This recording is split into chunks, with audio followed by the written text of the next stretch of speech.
Hey guys, it's Meredith and Katie. Thanks for listening to Paper Jam. As some of you know, this week is themed Born in the USA, and we are using this to talk about different kinds of American experiences and what it means to grow up in the United States. This week, we are talking about Gene Yang's American-born Chinese, Rudolfo Anaya's Bless Me Ultima, and Sherman Alexie's The Absolutely True Diary of a Part-Time Indian. And in this podcast, we're going to be talking about Rudolfo Anaya's book, Bless Me Ultima. This is a story about a young boy named Antonio, and one day, the town Curandera, which in English basically means a healer that is associated with magical powers, comes to live with Antonio's family.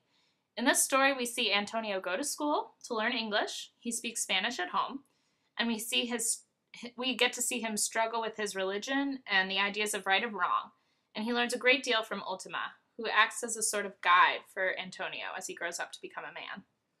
The cool thing about this book is that it was really a big step for Chicano literature. Chicano basically means Mexican American, people who were born in America but are from Mexican descent. There is a ton of Chicano literature out there.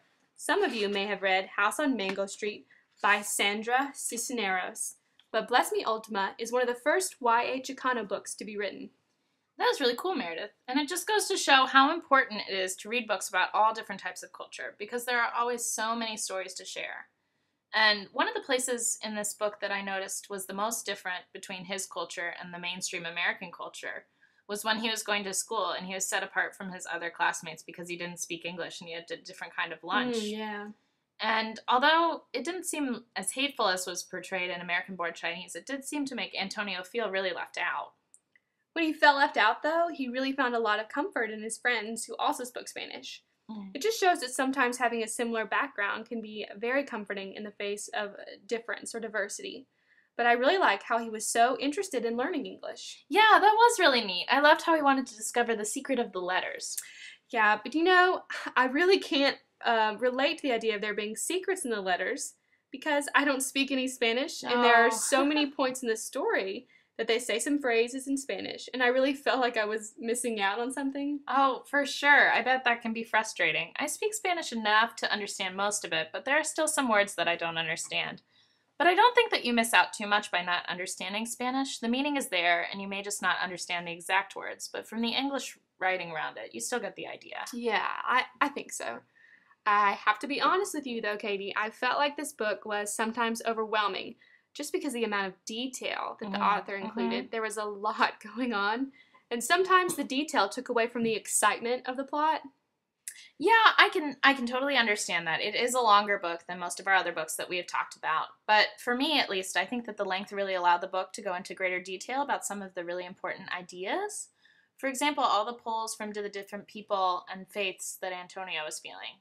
Like, we wouldn't have been able to experience this if the book had been shorter, you know? Yeah, that makes sense. I really did like to see the part about Antonio trying to figure out his religion.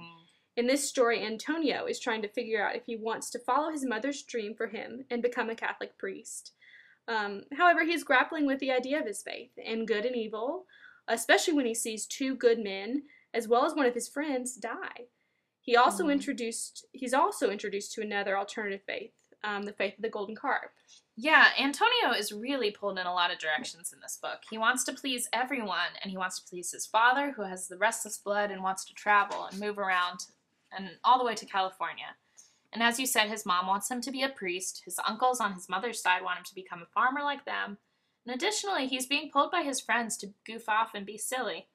Ultima almost seems to be the only one who lets him figure out this path by himself. It is interesting that Ultima becomes the one that he trusts the most.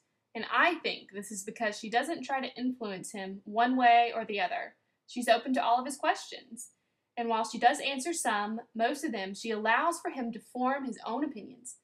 It is important for a person to figure out how he or she feels about big issues, such as future occupation or religion, because ultimately it's a pretty personal decision. Yeah, you are very right. It is a very personal decision. And I really liked how we were able to see Antonio forming his opinions about what is right and wrong. In the beginning of the book, we see that his ideas of right and wrong as being very black and white, and that was really flipped upside down when the men of the town shoot at Lepido, who was out of his mind because of the war. Yes, Lepido killed the sheriff. Of course, that was wrong. but he was experiencing psychological trauma from the war, and the men on the bridge who shot at him were acting in honor of their dead sheriff. However, revenge is not something that is good. Ambiguous moral situations like this show up throughout the book, and we really get to see Antonio discover and explore his way through these issues. Yeah, this is a really packed book, and there's so much more to talk about. But unfortunately, we are out of time. So please comment on our Facebook if you have any questions or comments about Bless Me Ultima or any other books that we have covered, and we will do our best to answer them for you. Thanks for listening, and please be sure to listen to our next podcast where we're going to talk about Sherman Alexie's The Absolutely True Diary of a Part-Time Indian. Thanks. Bye!